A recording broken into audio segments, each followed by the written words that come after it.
Shalom Aleichem. Shalom Aleichem. Shalom Aleichem. Topic for today is passing through. Passing through. The text is from the Gospel according to St. John chapter 17 verse 18. పరిశుద్ధులైన యోహాను రాసిన సువార్త 17వ అధ్యాయము 18వ వచనం 18th verse. నీవు నన్ను లోకమునకు పంపిన ప్రకారము నేనును వారిని లోకమునకు పంపితిని. యోహాను సువార్త 17వ అధ్యాయం శ్రేష్టమైన అధ్యాయం. పాస్టరల్ ప్రేయర్, కాపరి ప్రార్థనగా పేర్కొనబడ్డది. యేసు ప్రభువును గంభీరంగా యోహాను సువార్త ఇక్కడ మనం చూపిస్తున్నాడు. మిగతా సువార్తలలో ఆయనను ఒక బలహీనం అనగా తను ప్రార్థిస్తూ ప్రభు నిశ్చితమైతే గిన్నె తొలగించమని ప్రార్థన చేయడం కనిపిస్తుంది, కానీ యోహాను సువార్తలో ఆ విషయాలు కనిపించవు. ఇది గంభీరమైన ప్రభు యొక్క ప్రార్థన.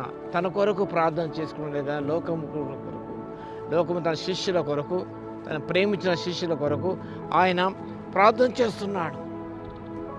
As you sent me into the world, I also have sent them into the world.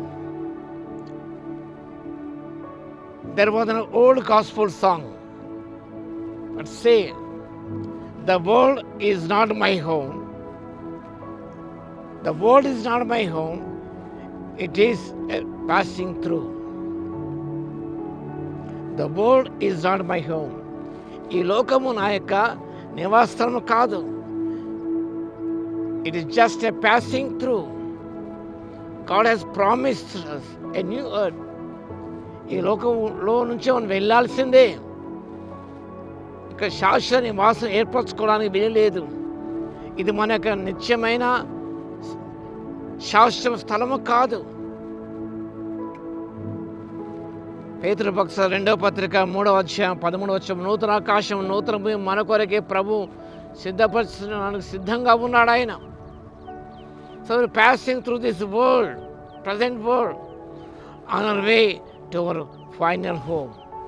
నిత్యమైన నివాసాన్ని సొంతం తెచ్చుకోవడానికి మనం ఈ లోకం గుండా వెళ్ళాలి. ఇక్కడ స్టేజ్ అని వీరలేదు. The fish is not made for the beach. The fish is not made for the beach. It won't be happy until it is put back into its elements, that is the water. చేపను గమనించినప్పుడు it's not made for the beach. ఆ ఒడ్డున ఉండటానికి అది చేయబడలేదు. అది నీటిలో ఉండటానికే దేవుడు దాన్ని సృష్టించాడు. అది అందులో ఉంటే సంతోషంగా ఉంటుంది. ఆ సముద్రం నది నుంచి బయట తీసుకొచ్చి ఆ నది ఒడ్డున పెట్టినట్టయితే కొంతసేపు ఉంటుంది, ఆ తర్వాత చనిపోతుంది. The beach is not the place for the fish. The sea, the water is a place for the fish to stay. Likewise, we are not made for this imperfect world.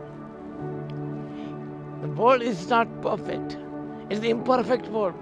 కాబట్టి దేవుని అగ్ని కొరకు నిల్వ చేయబడి ఉన్నది. ఇదంతా దహించిపోయే బుడిదవుతుంది.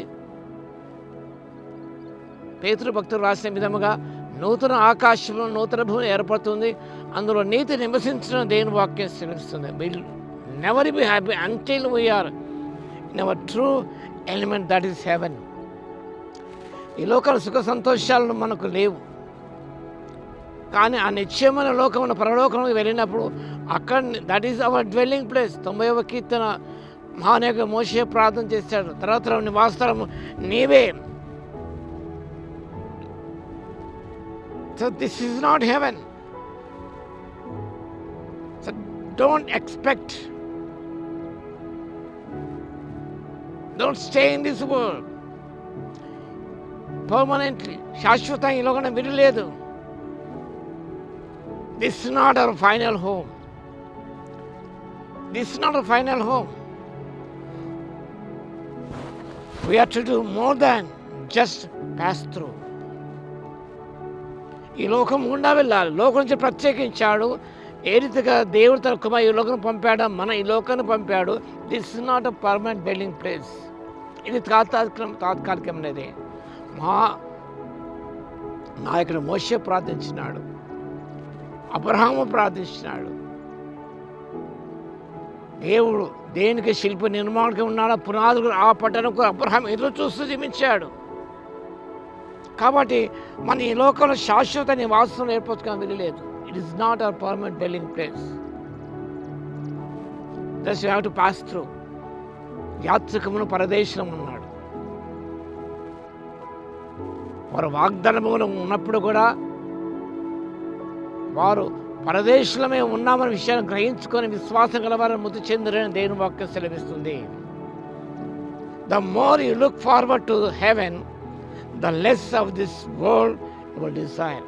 ఎప్పుడైతే పొందబోయే దాన్ని దృష్టించుకుంటావో, దేవుడు దేనికి శిల్పి నిర్మాణకుడే ఉన్నాడో పునాదులు ఆ పట్ల ఎదురు చూస్తావో, ఈ లోకం మీద ఆశ నీకు గతించిపోతుంది లేదా నశించిపోతుంది. Will aspire the heavenly home. This just a passing world. ఈ లోకం నటన గతించిపోయేదే. ఇవన్నీ కూడా కృత్యమైన రాలిపోయేవే. కాబట్టి మనం నిత్యమైన నివాసత తీసుకోవడానికి ఈ లోకంలో ఉన్న మనం ఈ లోకం గుండా ఆ పరలోకాన్ని స్వతంత్రించుకోవడానికి పరిశుద్ధాత్మదేవ శక్తి మనకు దయచును గాక. ఆమేన్. ప్రార్థన చేద్దాం. స్తుతికి పాత్ర మహోన్నతర మీకు వందనాలు, స్తోత్ర తండ్రి. ఇది మీకు శాశ్వత నివాసం కాదు, తాత్కాలికంగా ఉండవలసిన వారమే. తాత్కాలికంగా సంతోషం ఇక్కడ, కానీ పరలోకంలో తండ్రి మీ సిద్ధపరిచే స్థలం అది నూతనమైనది. అందులో నిత్య సంతోషంలో నిత్యమైన ఆనందం తలల మీద ఉండిన సెలవిచ్చారు తండ్రి. మీకు వందనాలు, స్తోత్రాలు మేము చెల్లిస్తున్నాం. ఈ లోకం మీద మమకారాన్ని ఆశలు పెంచుకోనకుండా ఈ లోకాన్ని ప్రేమించుకున్న తండ్రి, మేము ప్రేమిస్తూ తండ్రి మీ ప్రేమను పంచుకుంటూ తండ్రి అనేకులు రక్షిస్తున్నాయినా ప్రభునైనా ఈ లోకం మాది కాదని జ్ఞాపకం చేసుకున్న తండ్రి, నిత్యమైన స్థిరమైన నివాసం పరలోకంలో ఉన్నదని ఎరిగి తండ్రి, అదే మాకు శాశ్వత ఆనందం ఇచ్చే స్థలమును గ్రహించి ఆ స్థలం మీద మమకారం పెంచుకొని తండ్రి ముందుకు సాగుటకు ఆత్మశక్తి ఇవ్వగలందుకు మీ స్తుతి స్తోత్రాలు. వాక్యం విన్న ప్రతి బిడ్డను దర్శించి దీవించమని యేసయ్య నామమున ప్రార్థించి వేడుకొస్తున్నాము తండ్రి. ఆమేన్. మన తండ్రి అయిన దేవుని యొక్క ప్రేమయు, మన ప్రభువును రక్షకుడైన యేసుక్రీస్తు యొక్క కృపయు, పరిశుద్ధాత్మని యొక్క అన్యోన్య సహవాసము మనకును ఆయన ప్రేమించు వారికి సదాకాలము తోడై ఉండును గాక. ఆమేన్.